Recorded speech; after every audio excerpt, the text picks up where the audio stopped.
línea. Fanfarria, está ahí Diulca Pérez. Antes de que me asquerosee, como dicen los muchachos en el barrio, porque después me dicen, no me hicieron Mire, bulla. Y ahí está Georgie entrando ya también a escena. Y entonces Georgie viene y nos saca en cara que no le tocamos la fanfarria a doña Diulca Pérez. Buenas gracias, pero tardes, miren, Georgie. hay a Hola, uno, Jordi. don Georgie, Hola. buenas tardes, pero hay uno que tenemos en la línea que es un colaborador nuestro al que también hay que tocarle su fanfarria porque siempre está con nosotros y es Servio Tulio Castaños Guzmán, que es parte del equipo de defensa pública. Servio Tulio, háblanos de este informe Qué y buena, qué de buen que contacto. y de que es un informe que es tiene la fecha del 2021, pero que es un problema que se arrastra por décadas. No, el informe lo que hace es que enjuicia lo que pasó en el 2021 con informes de ahora. No, claro, pero que de todas maneras eso no es ni del 21 ni del 22, Rudy. No, eso será del 25 y del 26. Buenas tardes, Sergio Tulio. Buenas tardes, Servio Tulio. Bueno, buenas tardes a ustedes y nada, gracias por la llamada. Lamentando que Valentín en esta ocasión no sea el que esté respondiéndole cualquier inquietud a ustedes respecto al levantamiento que se ha hecho, que dicho sea de paso, lo hizo la Comisión de Cárceles, que es una unidad de la defensa pública que se creó en el 2007. Yo recuerdo que en esa ocasión, mediante una resolución del Consejo Nacional de la Defensa Pública, bueno, pues entonces creamos esta unidad a los fines de que le diera seguimiento, ¿no?, a la situación de las personas que se encuentran privadas de libertad. ¿Cuál es tu evaluación de esta situación que plantea el informe? Bueno, este es el reflejo de una realidad. Esa es la esa es la verdad. O sea, es un informe que cuando tú lo lees de manera transversal, no solamente nuestros defensores o la comisión visitó los 27 recintos en las 19 cárceles.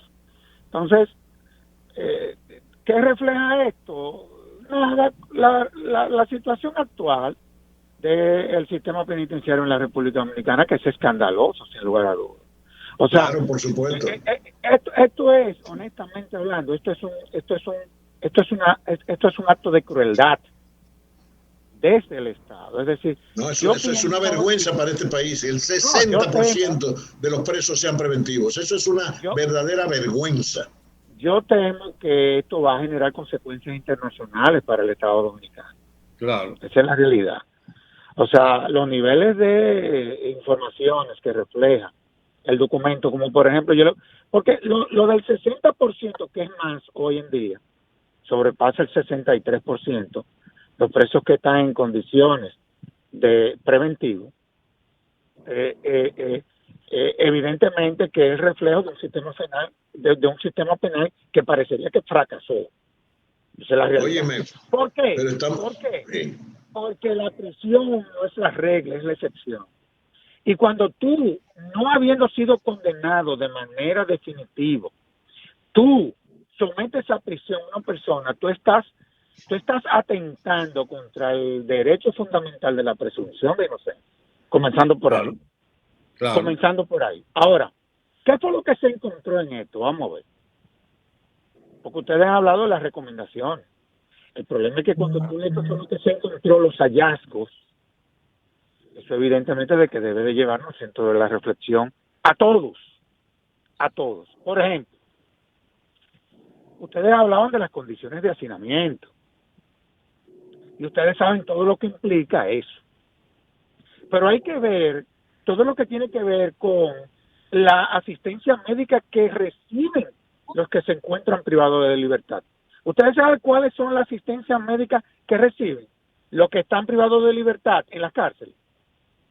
Ninguna. No, ninguna. Ustedes no saben que no hay ni siquiera maestros asignados desde el Ministerio de Educación para las cárceles.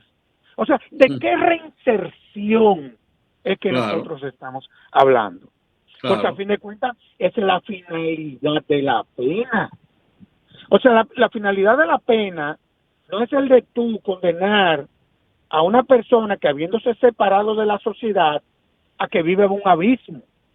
Es a que esa persona que se separó por la razón que sea, vuelve y sea reinsertada. Mira, Pero ¿cómo tú la vas a reinsertar? no, hombre, no, que reinsertar no le interesa eso, no le interesa reinserción de nadie. Bueno, pues entonces fíjate qué es lo que pasa. Porque eso tiene un impacto hasta en la propia política criminal. Lógico. Por eso hace años, recordémoslo bien, hicimos una fuerte batalla por la reforma judicial y se logró avanzar en ese sentido. Y uno de los elementos que estimulaban esa campaña por la reforma judicial era la necesidad de concederle al Poder Judicial los recursos suficientes para que actúe con diligencia, porque ya desde hace muchos años sabemos, correcto, las deficiencias crónicas que afectan al sistema judicial, por lo menos en la parte penal. Sin embargo, no hemos avanzado en nada en ese sentido. Seguimos en el mismo lugar. No, yo diría que en una situación probablemente de gravedad peor que la de hace muchos años. Honestamente no te lo digo. ¿Por qué? Porque los niveles de privados de libertad aumentó en los últimos años. Antes no sobrepasaban ni siquiera 12,000 los internos o los privados de libertad. Hoy son casi 28,000 por el tema de la bendita prisión preventiva. Esa es la realidad de todo esto.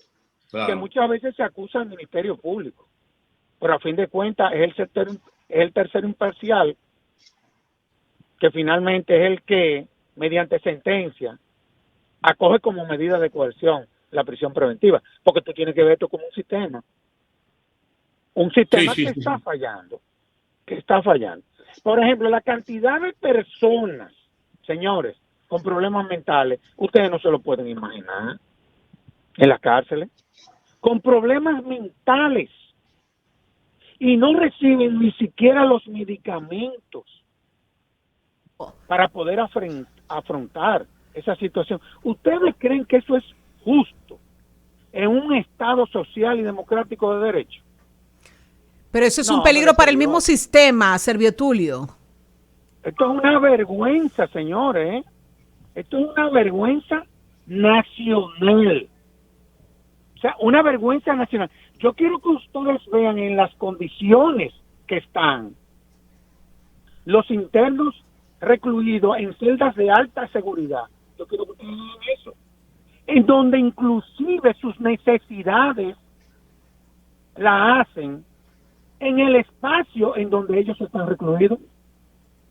Y tienen que hacerla en funda y tirarla por un huequito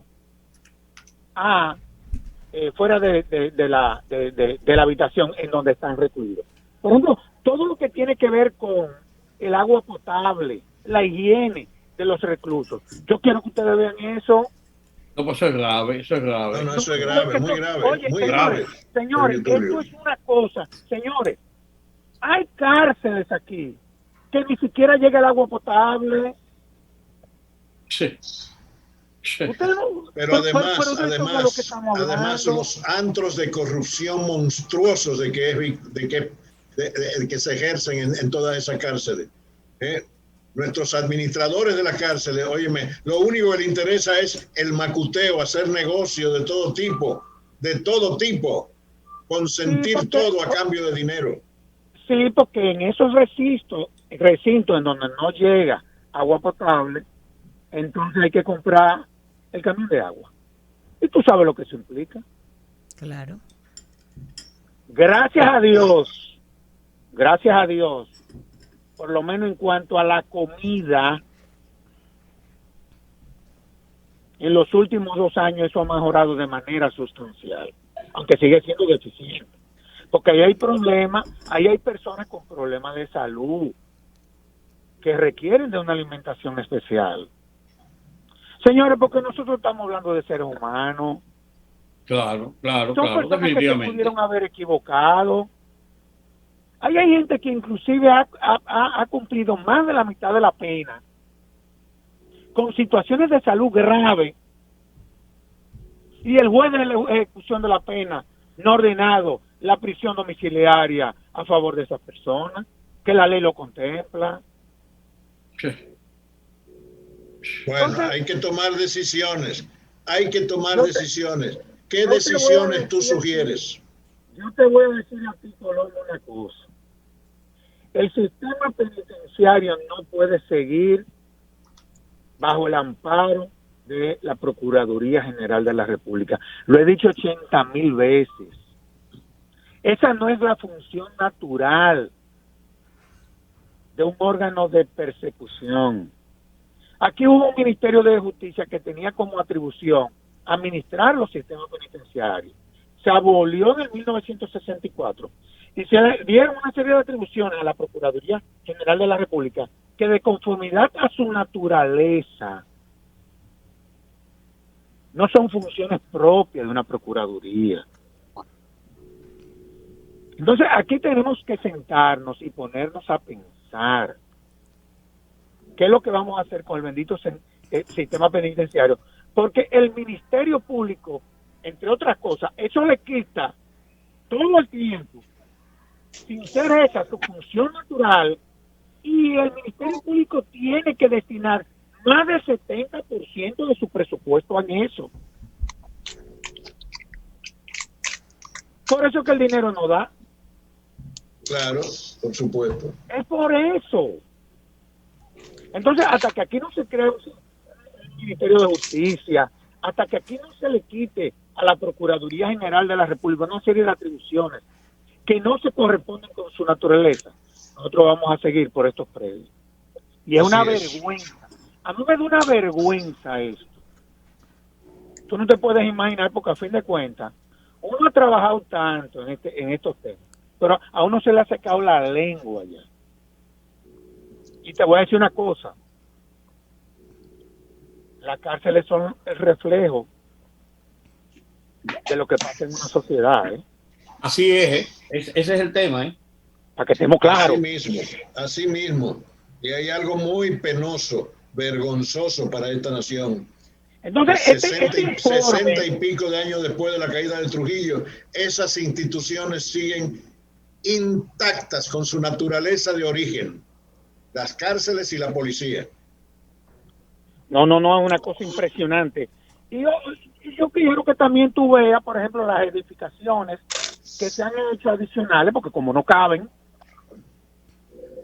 edificaciones de cartones, en donde las situaciones de inseguridad desde el punto de vista físico de esa gente, un cortocircuito y se queman todos.